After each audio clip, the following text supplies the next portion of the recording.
नमस्कार, बहुत स्वागत है आप सभी का। आपके साथ मैं हूं सोनल और खबरें होंगी विस्तार से। सबसे पहले बात कर लेते हैं योगी आदित्यनाथ ने जो रक्षाबंधन पर उपहार दिया है उसकी। आपको बता दें कि उत्तर प्रदेश परिवहन विभाग को बड़ी सौगात दी है योगी आदित्यनाथ ने रक्षाबंधन के अवसर पर। परिवहन से मजबूत करते हुए योगी ने रोडवेज को नई बसों की सौगात दी है। इस दौरान योगी ने कई ऐलान भी किए जिससे सीधे तौर पर आधी आबादी लाभान्वित होगी। अब रोडवेज बसों में 60 वर्ष से ऊपर आयु की तमाम महिलाओं को किराया नहीं देना होगा। इस दौरान योगी ने 2 बस अड्डों का शिलान्यास और 7 बस स्टेशन का शिलान्यास भी किया है। तो बड़ी सौगात योगी आदित्यनाथ ने दी है। तो इससे पहले वो रक्षाबंधन के मौके पर बहनों के लिए यात्रा फ्री करने की घोषणा कर चुके हैं परिवहन रोडवेज में। और इसके अलावा अब नई सौगात योगी ने दी है नई बसों के रूप में।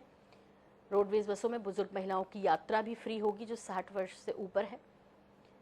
तो रक्षाबंधन पे अपनी बहनों को खूब सारी सौगातें इस बार योगी आदित्यनाथ ने दी हैं।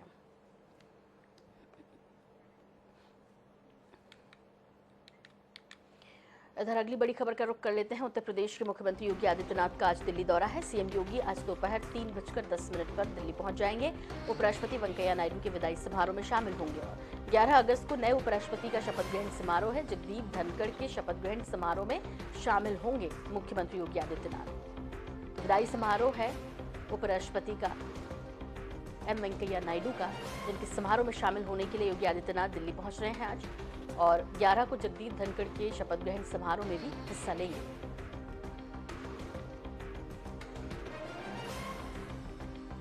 तो मुख्यमंत्री योगी आदित्यनाथ का कार्यक्रम दोपहर 3:10 पर वो दिल्ली पहुंच जाएंगे आज। इसके अलावा उपराष्ट्रपति वेंकैया नायडू के विदाई समारोह में चूंकि शिरकत करनी है और इसके बाद जगदीप धनखड़ नए उपराष्ट्रपति के रूप में शपथ ग्रहण करेंगे, उस समारोह में भी योगी आदित्यनाथ शामिल होंगे।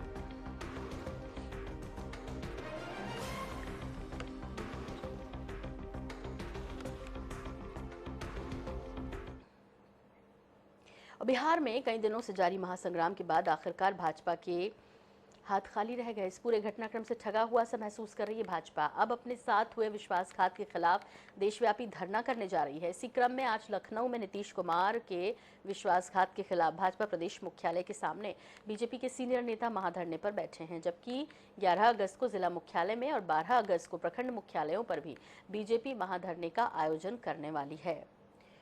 तो जिस तरह से नीतीश कुमार ने विश्वासघात किया, बिहार में एनडीए का गठबंधन तोड़ा और आरजेडी से हाथ मिला लिया, उसके बाद अपने आप को ठगा सा महसूस कर रही है बीजेपी और अब पूरे देश भर में विश्वासघात को लेकर धरना प्रदर्शन करेगी।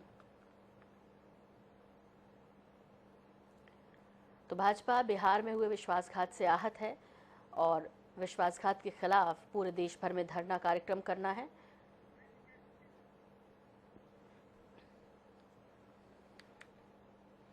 आपको बता दें कि आरजेडी के साथ मिल गए एक बार फिर नीतीश कुमार।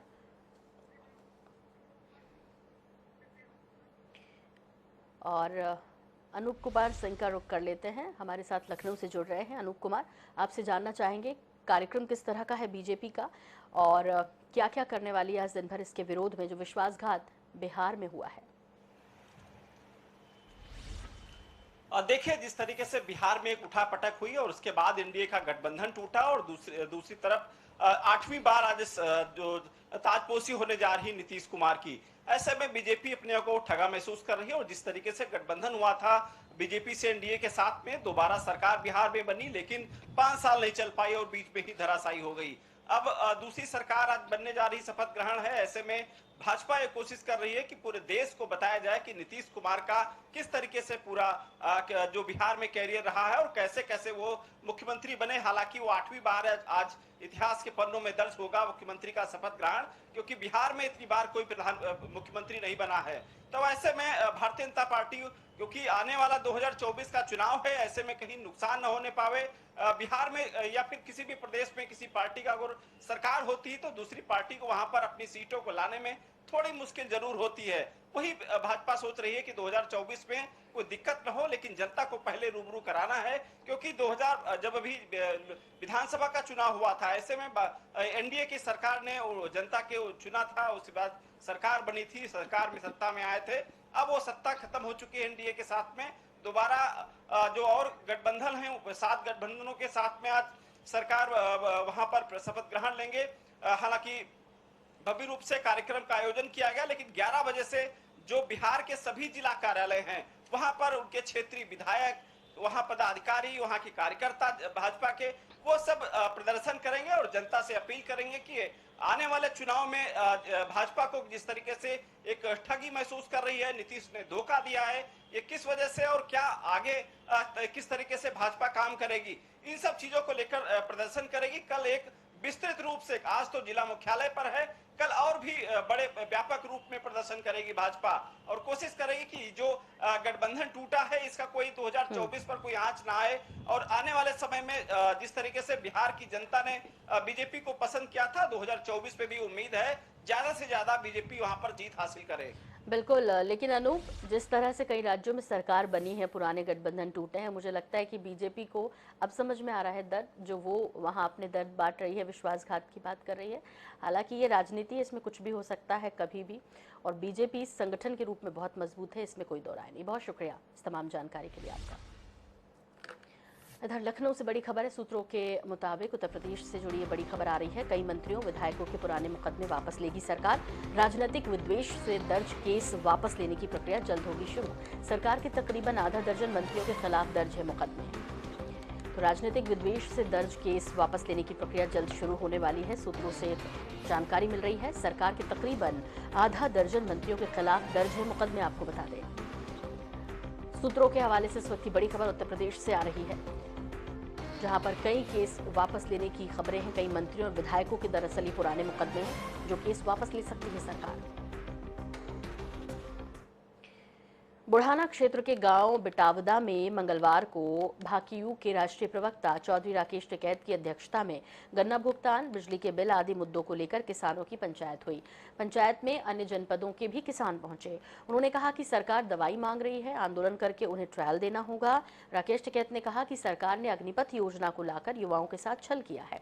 किसानों के बिजली के मुद्दों पर भी कोई एक तारीख तय करके आंदोलन शुरू किया जाएगा। उन्होंने कहा कि किसानों पर बिजली के फर्जी मुकदमे कर लूटने का काम किया जा रहा है। उन्होंने कहा कि सभी कार्यकर्ता 15 अगस्त को अपने अपने ट्रैक्टर पर तिरंगा लगाकर मुजफ्फरनगर के राष्ट्रीय इंटर कॉलेज के मैदान में पहुंचने की तैयारी करें।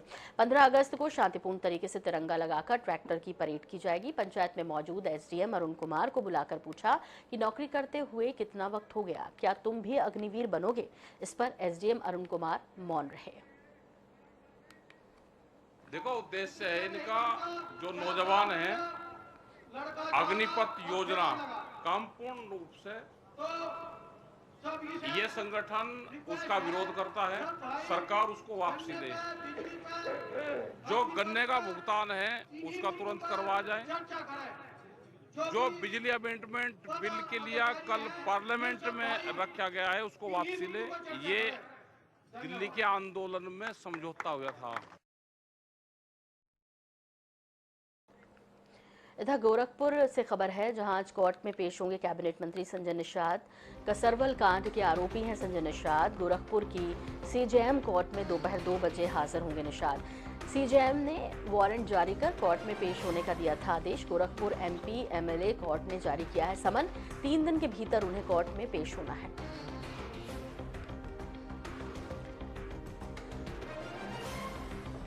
तो गोरखपुर से खबर है, गोरखपुर एमपी एमएलए कोर्ट ने जारी किया है समन। 3 दिन के भीतर उन्हें कोर्ट में पेश होना है। आज कोर्ट में पेश होंगे कैबिनेट मंत्री संजय निषाद। सुबह सपा के राष्ट्रीय अध्यक्ष ओम प्रकाश राजभर 24 के मद्देनजर ग्राउंड पर अपनी जड़ों को मजबूती देने में जुट गए हैं। इसी कड़ी में गाजीपुर जिले के सैदपुर विधानसभा की ग्राम सभा गौरा में जिला मुख्य कमेटी, सभी विंग कमेटी, जिला युवा कमेटी, सभी विंग ब्लॉक के कमेटी सहित कई कमेटी के पदाधिकारियों के साथ बैठक होगी।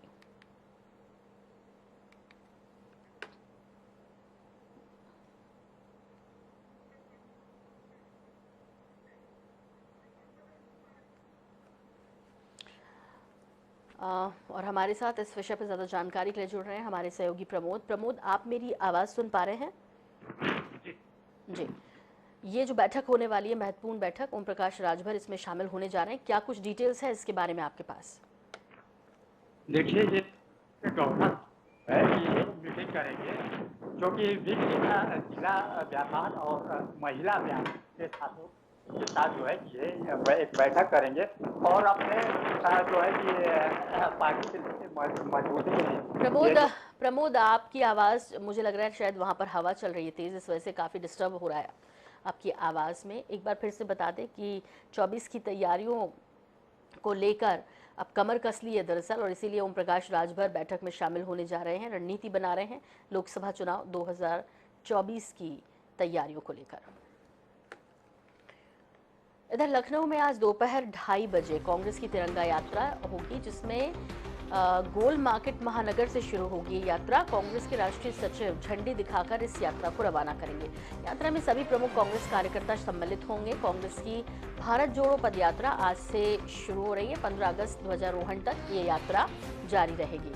तो जहां हर घर तिरंगा का अभियान बीजेपी ने शुरू किया है, वहीं अब लखनऊ से खबर है जहां कांग्रेस की भारत जोड़ो पदयात्रा आज से शुरू हो रही है।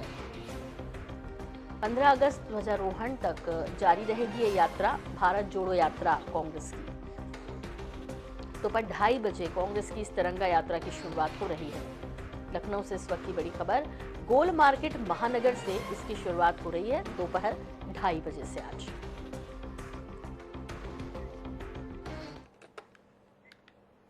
इधर मुख्यमंत्री पुष्कर सिंह धामी आज चमोली पहुंचेंगे। चमोली जिले के जोशीमठ ब्लॉक पहुंचकर सीता माता अखंड महायज्ञ कार्यक्रम में प्रतिभाग करेंगे, जिसके बाद सीएम धामी जोशीमठ के बड़ा गांव में जाएंगे। साथ ही मुख्यमंत्री पुष्कर सिंह धामी जिले के सीमांत गांव मलारी भी जाएंगे, जहां सेना के जवानों से मुलाकात करेंगे और सीमांत गांव मलारी के स्थानीय लोगों द्वारा हर घर तिरंगा कार्यक्रम के भी प्रतिभागी बनेंगे।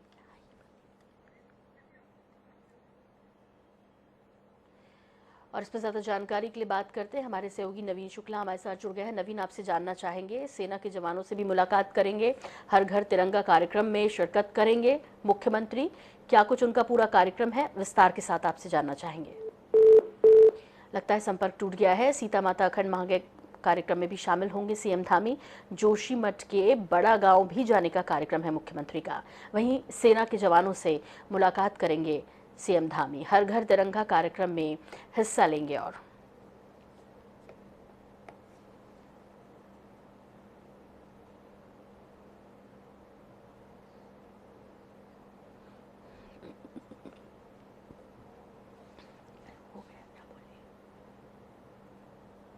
तो हर घर तिरंगा अभियान है और उसी के तहत मुख्यमंत्री पुष्कर सिंह धामी चमोली पहुंच रहे हैं। सीता माता अखंड महायज्ञ कार्यक्रम में हिस्सा भी लेंगे।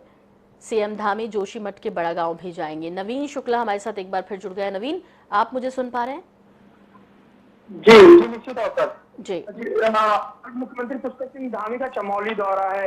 मुख्यमंत्री वहां जा रहे हैं, कहीं ना कहीं अनेक कार्यक्रम है उसमें प्रतिभाग करेंगे। इसके साथ ही सीता माता अखंड महायज्ञ कार्यक्रम में वह प्रतिभाग करेंगे। इसके बाद वह जोशीमठ के बड़ा गांव में भी जाएंगे, जहां पर वह करीब 11:55 पर जिले के सीमांत गांव वहां पर पहुंचेंगे। इसके बाद हर घर तिरंगा कार्यक्रम में वह प्रतिभाग करने वाले हैं और इसके साथ ही वह सेना के जवानों से मुलाकात करेंगे।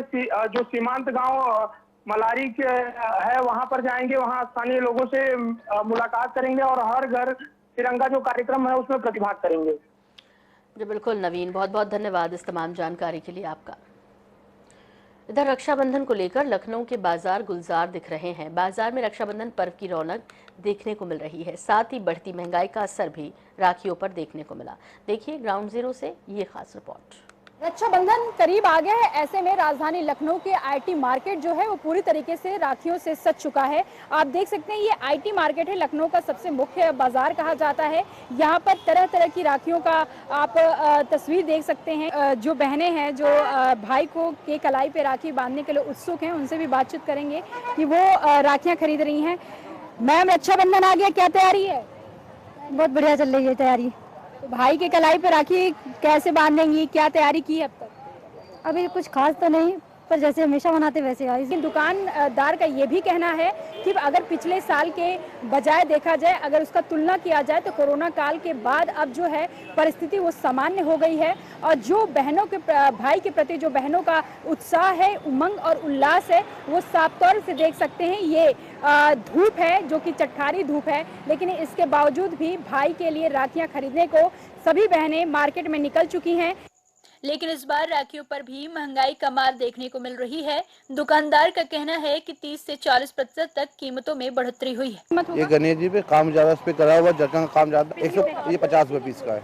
अच्छा, तो ग्राहक मिल रहे हैं क्या खरीदने वाले? जी मैम, इस साल ग्राहक तो गिर रहे हैं, मगर अगले साल से माल इस साल महंगा है, क्योंकि 20 से 30% मंडी से ही माल महंगा मिल रहा है। मतलब राखी 20 से 30% महंगा है जी इस साल है। कैमरा आशीष के साथ मैं जय सिंह, जनता टीवी, लखनऊ। भाजपा की तैयारी सब पर भारी। उत्तर प्रदेश में बीजेपी 2024 में क्लीन स्वीप को लेकर सियासी तानाबाना बुन रही है। बीजेपी ने संगठन के साथ जमीनी स्तर पर भी माइक्रो प्लानिंग पर काम करना शुरू कर दिया है। कैसे, इस रिपोर्ट में देखिए।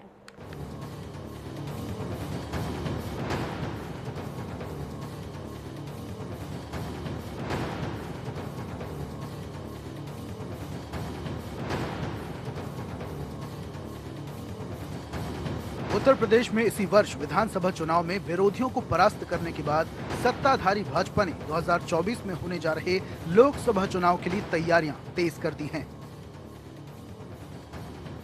कुछ महीने पहले प्रदेश कार्य समिति की बैठक में मुख्यमंत्री योगी आदित्यनाथ ने प्रदेश की 80 में से 75 संसदीय सीटें जीतने का लक्ष्य किया था।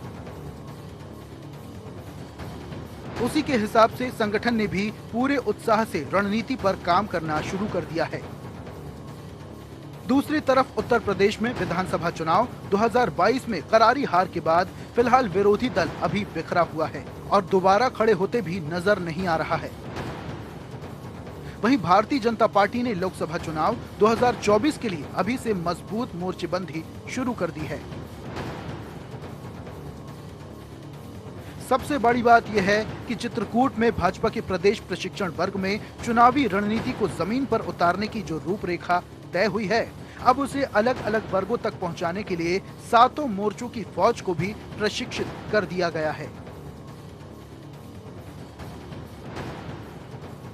सबसे पहले क्षेत्र, जिला और मंडल स्तर पर कार्यकर्ताओं को प्रशिक्षित किया गया है कि उन्हें बूथ क्षेत्र को कैसे मजबूत करना है, लाभार्थियों को कैसे पार्टी से जोड़े रखना है।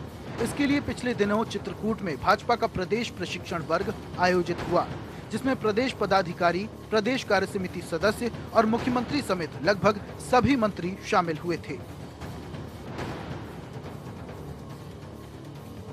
केंद्रीय नेतृत्व की ओर से भेजे गए 15 बिंदुओं पर 3 दिन तक प्रशिक्षण सत्र हुआ।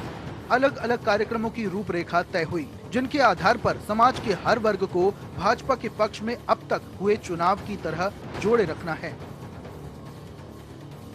उस प्रशिक्षण वर्ग के तुरंत बाद ही पार्टी ने अपनी रणनीति को जमीन पर उतारने की रूपरेखा अपने मोर्चों तक पहुंचाना भी शुरू कर दिया है। महिला मोर्चा और किसान मोर्चा के प्रशिक्षण वर्ग के बाद युवा मोर्चा, अनुसूचित जाति मोर्चा, पिछड़ा वर्ग मोर्चा, अल्पसंख्यक मोर्चा और अनुसूचित जनजाति मोर्चा के प्रशिक्षण वर्ग भी चल रहे हैं। इसमें शामिल हो रहे पदाधिकारी अपने अपने मोर्चे के कार्यक्रम के माध्यम से समाज के सभी वर्गों तक संपर्क और संवाद करेंगे। इन सभी के लिए कार्यक्रम भी तय किए जा रहे हैं। कोशिश यही है कि हर वर्ग तक भाजपा की अलग अलग टीम का संपर्क लगातार बना रहे, ताकि इसमें सेंध लगाने का मौका विरोधी दल को न मिल सके। ब्यूरो रिपोर्ट, जनता टीवी।